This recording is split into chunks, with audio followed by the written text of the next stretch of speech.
The open mic में हमारे सभी सुनने वालों का बहुत बहुत स्वागत है। आज के इस विस्तृत और गहरी चर्चा के लिए जो स्रोत हमने जमा किए हैं वो एक ऐसी घटना की तरफ इशारा करते हैं जो किसी को भी गहरे सोच विचार में डाल दे। बिल्कुल। और ये सिर्फ कोई आम खबर नहीं है। नहीं, बिल्कुल नहीं। ये राजस्थान के जोधपुर के पास बसे मनई गांव की एक दिल दहला देने वाली घटना है।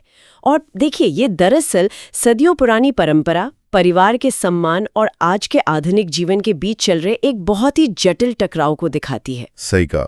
और आज की हमारी इस चर्चा का जो मुख्य उद्देश्य है वो किसी पर फैसला सुनाना या किसी एक पक्ष को सही या गलत ठहराना बिल्कुल नहीं है। हाँ, हमें बस एक निष्पक्ष नजरिया रखना है। जी, हम बस इस घटना से जुड़े हर पहलू को बिना किसी पूर्वाग्रह के सामने रखना चाहते हैं, चाहे वो मृतक हो, उनका परिवार हो, उनके स्कूल का माहौल हो या उनके होने वाले ससुराल वालों का दृष्टिकोण हो। बिल्कुल, ताकि सुनने वाले खुद समझ सकें कि हमारे समाज के भीतर असल में क्या चल रहा है।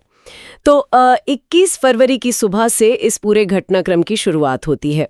हमारे स्रोत बताते हैं कि मनी गांव में कान सिंह राठौड़ के घर में शादी की तैयारियां अपने चरम पर थीं। और ये कोई छोटी शादी नहीं थी। जी, 25 वर्षीय शोभा और उनकी 23 वर्षीय बहन विमला कंवर की शादी उनके ही 2 चचेरे भाइयों से होने वाली थी। घर में एकदम मंगल गीत और उत्साह का माहौल था।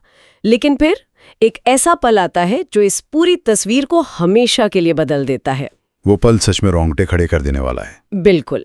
शादी की रस्मों से ठीक पहले दोनों बहनें आराम करने के लिए अपने कमरे में जाती हैं, और जब काफी देर तक अंदर से कोई हलचल नहीं होती तो उनकी सबसे बड़ी बहन जानवी, जो 27 साल की हैं और खुद विवाहित हैं, हाँ, वो उन्हें देखने के लिए कमरे में जाती हैं। और वहां का दृश्य बहुत भयानक था। दोनों बहनें फर्श पर बेसुध पड़ी थीं। देखिए, जिन हाथों में शादी की मेहंदी सजी होनी चाहिए थी, उनका इस अवस्था में मिलना मतलब ये गहरे सदमे से कम नहीं है। घटना के तुरंत बाद उनके पिता 49 वर्षीय दीप सिंह राठौड़ गांव के ही एक डॉक्टर को बुलाते हैं, और फिर डॉक्टर उन्हें जोधपुर के अस्पताल ले जाने को कहते हैं, है ना? बिल्कुल। लेकिन वहां पहुंचने पर जो खबर मिलती है वो परिवार को पूरी तरह तोड़ देती है। दोनों बहनों को मृत घोषित कर दिया जाता है। ये बहुत ही दुखद है। और इस पूरी त्रासदी में जो सबसे बड़ा कॉन्ट्रास्ट या विरोधाभास उभर के आता है वो उस घर के बाहर का दृश्य है। मतलब कोई भी कल्पना करे तो विचलित हो जाए। हाँ, वो दृश्य भुलाना मुश्किल है। एक तरफ मातम है और दूसरी तरफ शादी का वो विशाल टेंट अभी भी लगा हुआ है। जिस टेंट के नीचे खुशियां मनाई जानी थी, अब वहां शोक मनाने वालों की भीड़ बैठी है। घर के बरामदे में शादी के तोहफे यूं ही रखे हुए हैं। एक नया फ्रिज, डबल बेड, बड़े बड़े स्टील के बक्से। हाँ, जो उनके नए जीवन की शुरुआत के लिए थे। जीवन के खत्म होने और नए जीवन के समान का एक ही जगह पर होना, ये बहुत गहरी तस्वीर पेश करता है। और ये तस्वीर सिर्फ एक परिवार के दुख तक सीमित नहीं रहती। ये हमें उस सामाजिक संरचना की तरफ ले जाती है जहां भावनाएं और परंपराएं आमने सामने आ खड़ी होती हैं। और इस घटना के कुछ ही घंटों बाद जो होता है वो शायद सबसे ज्यादा चौंकाने वाला है। आप उसी दिन हुई दूसरी शादी की बात कर रहे हैं ना? जी बिल्कुल। सुबह करीब 5:30 बजे लड़कियों के होने वाले ससुराल वालों को इस मौत की खबर दी जाती है। लेकिन बारात रुकती नहीं है। जिन 2 दूल्हों की शादी शोभा और विमला से होने वाली थी, उनकी शादी उसी दिन चंद घंटों के भीतर किसी और से कर दी जाती है। ये एक ऐसा मोड़ है जहां कोई भी ठहर के सोचने पर मजबूर हो जाएगा। मतलब एक तरफ 2 जवान लड़कियों की मौत हुई है और दूसरी तरफ उसी दिन ढोल नगाड़ों के साथ दूसरी शादियां हो रही हैं। आधुनिक नजरिए से ये बहुत असंवेदनशील लगता है। लेकिन जब हम मारवाड़ क्षेत्र की परंपराओं को गहराई से देखते हैं तो इसके पीछे का जो तंत्र काम कर रहा है वो स्पष्ट होने लगता है। मारवाड़ में एक बहुत गहरी परंपरा है कि एक बार जब हल्दी लग जाती है तो शादी का हर हाल में संपन्न होना परिवार के सम्मान का विषय बन जाता है। हाँ, ऑनर का प्रतीक बन जाता है वो। बिल्कुल। इस प्रक्रिया को बीच में रोकना या बारात का खाली हाथ लौटना एक बहुत बड़े सामाजिक कलंक के रूप में देखा जाता है। तो इसी कलंक के डर से दूल्हों के पिताओं विजय सिंह और नींबू सिंह ने ये फैसला लिया। सुबह 7 बजे बारात निकलने वाली थी और 5:30 बजे उन्हें दुखद खबर मिलती है। उस 1.5 घंटे के भीतर परिवारों के बीच जो विचार विमर्श हुआ उसी का नतीजा था कि इतने कम समय में 2 नए रिश्ते तय भी हो गए। ये समाज की तेज कार्यप्रणाली को दिखाता है। एक की शादी बीकानेर के खेतोलाई गांव में कर दी गई और दूसरे की शादी जोधपुर के डेरिया मारिया गांव की एक लड़की से हो गई। और दिलचस्प बात यह है कि ये दोनों नई दुल्हनें भी 12वीं पास है। सही कहा। ये पूरा घटनाक्रम दिखाता है कि पारंपरिक समाज में शादी नाम की संस्था का महत्व व्यक्ति से कहीं ज्यादा बड़ा होता है। अब अगर हम अपना पूरा फोकस शोभा और विमला के जीवन पर लाएं तो एक अलग ही तरह की कहानी सामने आती है। हाँ, अक्सर ऐसी खबरों में मृतकों की पहचान सिर्फ पीड़ित बन के रह जाती है, लेकिन ये दोनों साधारण लड़कियां नहीं थी।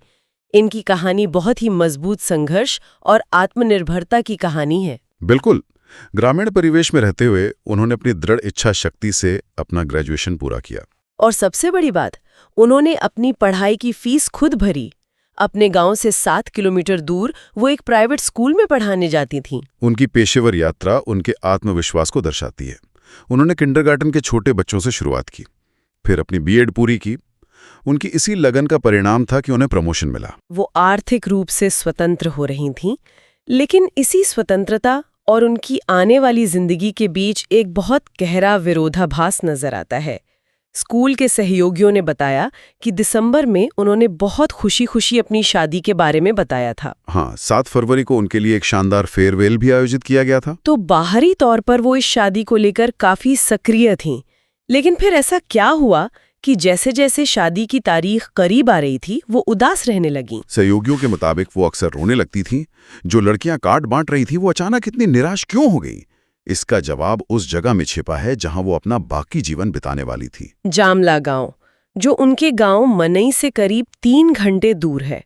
वहां खेती, मजदूरी और सरकारी स्कूल के अलावा रोजगार के कोई अवसर नहीं थे। कोई प्राइवेट स्कूल भी नहीं था जहां वो अपना पेशा जारी रख पाती। करियर छिन जाने का डर किसी भी आत्मनिर्भर इंसान के लिए बहुत बड़ा सदमा होता है। लड़कों के परिवार के पास 300 बीघा जमीन है और वो भेड़ बकरियां चराते हैं। विजय सिंह का एक बयान इस मानसिकता को समझने के लिए अहम है। उन्होंने कहा कि उन्होंने पढ़ी लिखी लड़कियां इसलिए चुनी थीं ताकि जब तक उन्हें सरकारी नौकरी न मिले वो घर का काम संभालें। हाँ, ये दोनों पक्षों की उम्मीदों के बीच की खाई को दिखाता है। एक तरफ शिक्षिकाएं हैं, दूसरी तरफ ससुराल जो उन्हें घर और खेतों तक सीमित रखना चाहता है। और इस खाई को पाटने का जो सबसे बुनियादी तरीका है, यानी संवाद, उसकी वहां पूरी तरह से मनाही थी, कैबू था। सगाई के दौरान दोनों पक्षों के बीच पूरी तरह से संवादहीनता थी।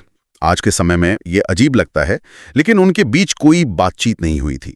तस्वीरें तक साझा नहीं की गई थी। और विजय सिंह ने तो यहाँ तक कहा कि एक तरह से अच्छा ही हुआ कि उन्होंने बात नहीं की, वरना हमारे बेटों पर आरोप लग जाते।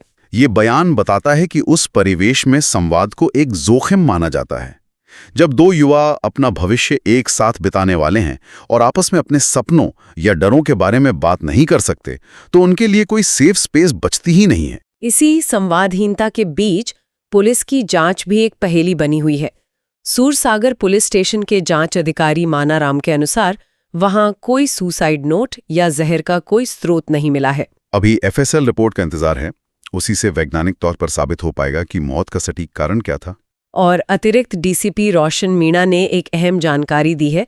दोनों बहनों के इंस्टाग्राम अकाउंट डीएक्टिवेट कर दिए गए थे, जिन्हें अब रिकवर कर लिया गया है। सोशल मीडिया से अचानक गायब होना उनके भीतर चल रही किसी गहरी मानसिक उथल-पुथल की तरफ इशारा करता है, लेकिन परिवार को इसकी बिल्कुल भनक नहीं थी। उनके पिता दीप सिंह रोते हुए कहते हैं कि उन्हें समझ नहीं आ रहा कि उनकी बेटियों ने ऐसा कदम क्यों उठाया, क्योंकि वो जोधपुर जाकर शॉपिंग और पार्लर भी गई थी। बाहरी तौर पर शॉपिंग करना सामाजिक ढांचे की मांग थी, और अंदर भविष्य का गहरा डर। उनकी मां सूरी कंवर, जो घूंघट में पुरुषों से अलग बैठी हैं, उनका दर्द भी बहुत कुछ कहता है। हाँ, वो कहती हैं, हम कोई राक्षस नहीं है जो उनकी जबरदस्ती शादी करा रहे थे। ये एक माँ की बेबसी है। वो बस एक ऐसे सिस्टम का हिस्सा हैं जो सदियों से बिना सवाल किए चलता आ रहा है। घर में एक चौथी बहन भी है, लक्ष्मी, जो 11वीं कक्षा में है। उस पर क्या असर पड़ेगा, ये सोचना भी मुश्किल है। बिल्कुल, ये पूरी घटना हमें सोचने पर मजबूर करती है कि जब हमारा समाज युवा लड़कियों को उच्च शिक्षा देकर उनके सपनों को पंख दे रहा है, तो क्या उसी समाज को अपनी सदियों पुरानी परंपराओं के बीच संवाद के लिए कोई सुरक्षित जगह नहीं बनानी चाहिए? ये बहुत जरूरी सवाल है। अगर इन बहनों को अपने भविष्य के बारे में खुलकर बात करने की आजादी होती, तो क्या आज शादी के टेंट में शोक की जगह शहनाई गूंज रही होती? ये एक ऐसा विचार है जिस पर हर किसी को गहराई से सोचना चाहिए। संवाद ही बदलाव की पहली सीढ़ी है। बिल्कुल। दी ओपन माइक सुनने के लिए हमारे सभी श्रोताओं का बहुत बहुत धन्यवाद। अगली बार भी किसी नई और रोचक चर्चा के लिए हमारे साथ जरूर जुड़ें। तब तक के लिए सुरक्षित रहें और विचार करते रहें। धन्यवाद।